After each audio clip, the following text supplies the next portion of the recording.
देशवाली और वो तस्वीर रख दीजिए राज और सोनम की जो तस्वीर आज साथ आ गई है। जरा इस तस्वीर को देखिए, आपका डिटेक्टिव दिमाग क्या कहता है। राज और सोनम की बॉडी लैंग्वेज, उनको एक साथ इस तरीके से मुस्कुराता सेल्फी में देखकर कुछ कहेंगे आप? सीधी सी बात है कि ये बहुत अच्छे वक्त की तस्वीरें हैं दोनों की, इसमें कोई दो राय होनी नहीं चाहिए। और जहां तक मैं समझता हूं कि जब हम मर्डर की बात करते हैं एज अ प्राइवेट डिटेक्टिव, तो मुझे तो इन्वेस्टिगेशन पे ही बात करनी होगी। जब मर्डर होता है और किसी का भी मर्डर हो, खास हम अगर राजा रघुवंशी के मर्डर की बात करें, तो इसके अंदर मोटिव, वेपन और ये सब की सब चीजें सामने आती चली जा रही है। इसमें सारे के सारे एविडेंसेस हैं, चाहे वो आपके कहते डिजिटल एविडेंस हो, चेन ऑफ एविडेंस हो, सर्कमस्टेंस एविडेंस हो। अगर हम पहली बात करें कि कोई भी इंसान किसी की हत्या करेगा अपने और दूसरे कहते हैं पार्टनर की बॉडी के कपड़े वहां छोड़ के जाएगा, ये पॉसिबल ही नहीं है। कोई हत्यारा हत्या करके वहां से जाएगा और वहां पे हथियार ही छोड़ के चले जाएगा, ये भी पॉसिबल नहीं है।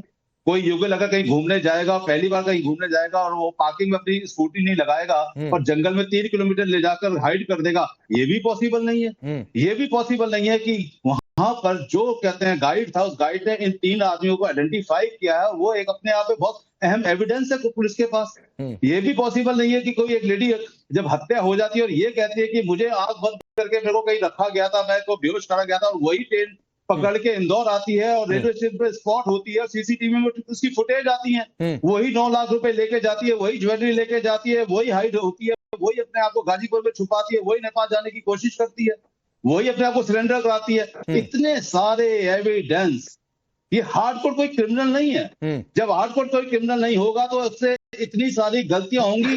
इतनी सारी गलतियां करने के बाद कोई बचने के बारे में सोच भी कैसे सकता है? नहीं, सोच तो लेता ही है संजीव जी। सोचने वाले का क्या है, उसने तो पति को मारने का सोच लिया, उसने ये सोच लिया कि मेरा मंगल दोष इससे खत्म हो जाएगा, उसने ये सोच लिया कि राज के साथ मंगल दोष इससे खत्म कर लूं और फिर राज के साथ, जो कि मांगलिक बिल्कुल भी नहीं है, उसके साथ मैं आगे का जीवन बिता लूंगी। वो ये नहीं सोच पाई कि कानून है, पकड़ लिए जाएंगे।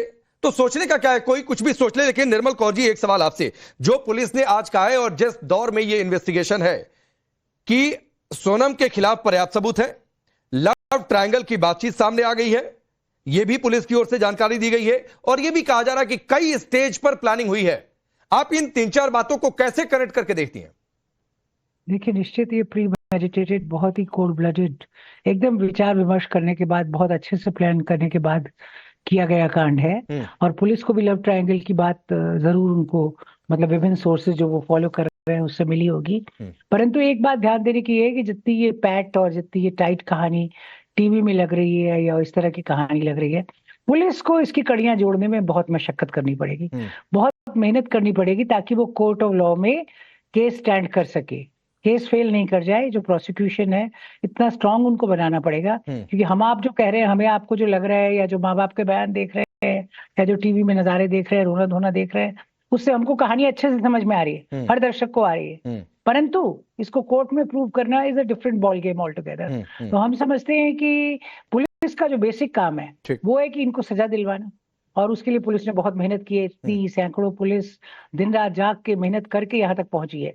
अब ये कहानी तो कितनी अच्छी लग रही है, पर इसके लिए पुलिस ने बहुत बहुत परिश्रम किया है। मेघालय पुलिस ने, वो बधाई के भी पात्र है इसके लिए। ठीक है, और लेकिन प्रियंका राणा जी, एक सवाल आपसे कि ये समाज में इतनी भ्रांतियां, इस तरीके की बात, आज मंगल दोष की बातचीत सामने आ गई, सोनम के दिमाग में चल क्या रहा था, कहा ये जा रहा है, और उसने एक साथ कितने परिवारों को बर्बाद कर दिया। देखिए राकेश जी, अगर किसी बिना पढ़े लिखे इंसान के बारे में बात की गई होती तो शायद मैं मान जाती, लेकिन आप ये सोचिए, एक लड़की जो बिजनेस संभाल रही थी, पढ़ी लिखी थी, और वो इतना ज्यादा अंधविश्वास में डूब जाए, तो मुझे नहीं लगता। ये प्री प्लान्ड मर्डर है।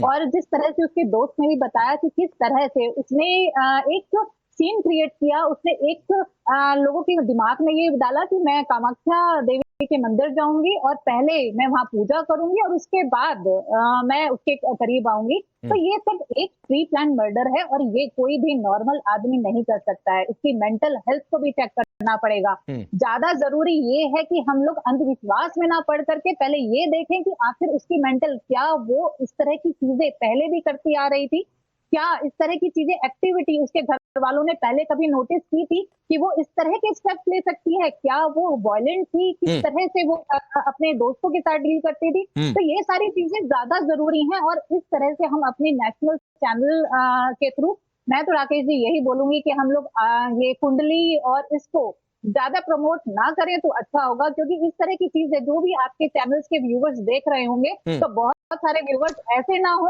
कि ये भी नहीं प्रियंका जी, मैं आपकी बात से असहमत हूं। हम दिखा रहे हैं इसलिए कि लोग सचेत हो जाएं, हम दिखा रहे हैं इसलिए कि नरबली जैसी कोई बातचीत नहीं होती है, अंधविश्वास है। हम दिखा रहे हैं इसलिए कि दिमाग में कोई फितूर आ जाए तो उसे दूर कर दीजिए, क्योंकि पकड़े जाते हैं तो क्राइम से दूर रहिए। तो दिखाने का मकसद सिर्फ इतना है।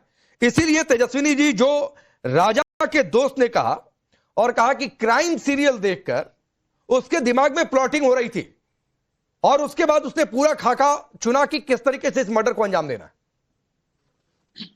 जी, लेकिन कहीं ना कहीं मुझे ये भी लगता है कि हमारे देश में चाहे कितने कोई भी बड़े से बड़ा नेता हो या बड़े से बड़ा क्रिमिनल हो, 99% केसेस में लोग पकड़े जाते हैं। आप खुद देखिए कि बड़े से बड़े नेता भी होते हैं, अगर वो कोई क्राइम करते हैं तो आज नहीं तो कल वो ओपन होता है।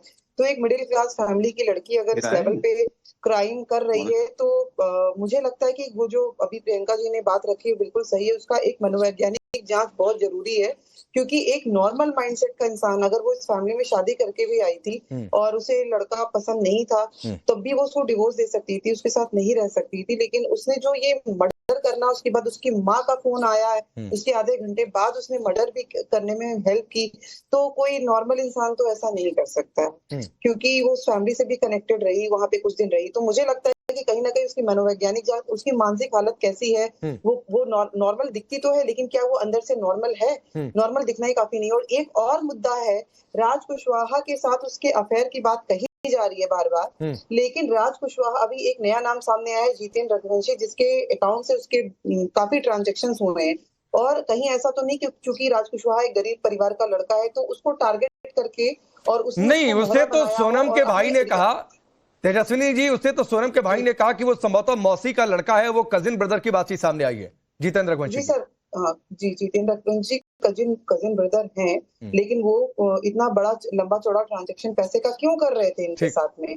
और जबकि इनकी शादी हो गई थी, परिवार में अपने खुद के भाई हैं, पति हैं, काफी लोग हैं, तो ये इतना लंबा चौड़ा पैसे का ट्रांजैक्शन ये शादी के बाद से और ऐसी हालत में क्यों हो रहा था, ये एक सवाल है। तो मुझे लगता है कि उनके मनोवैज्ञानिक जांच बहुत जरूरी है, क्योंकि हमारे समाज में जो ये तरह तरह के मनोरोगी लोग हैं, इनकी वजह से गलत मिसाल भी बनती जा रही है। ठीक है, लेकिन जो सोनम के भाई की ओर से बातचीत सामने आई थी, वो बातचीत आई थी कि पैसे जितेंद्र के अकाउंट में ही जाते थे और छोटे मोटे खर्चे, कुछ ट्रांजेक्शन वो जितेंद्र के अकाउंट से हुआ करते थे, जो उन्होंने कहा था। आप देसवाल जी, आप कुछ कहना चाह रहे हैं? मैं ये कहना चाह रहा था कि जैसे अभी हमारी आदरणीय निर्मल कौर जी कह रही थी कि पुलिस को बहुत मशक्कत करनी पड़ेगी।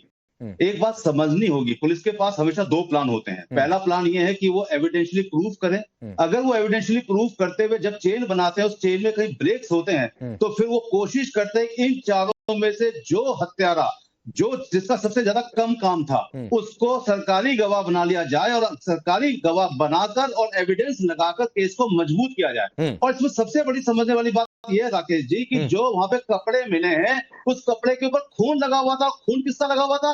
राजा रघुवंशी का। और वो खून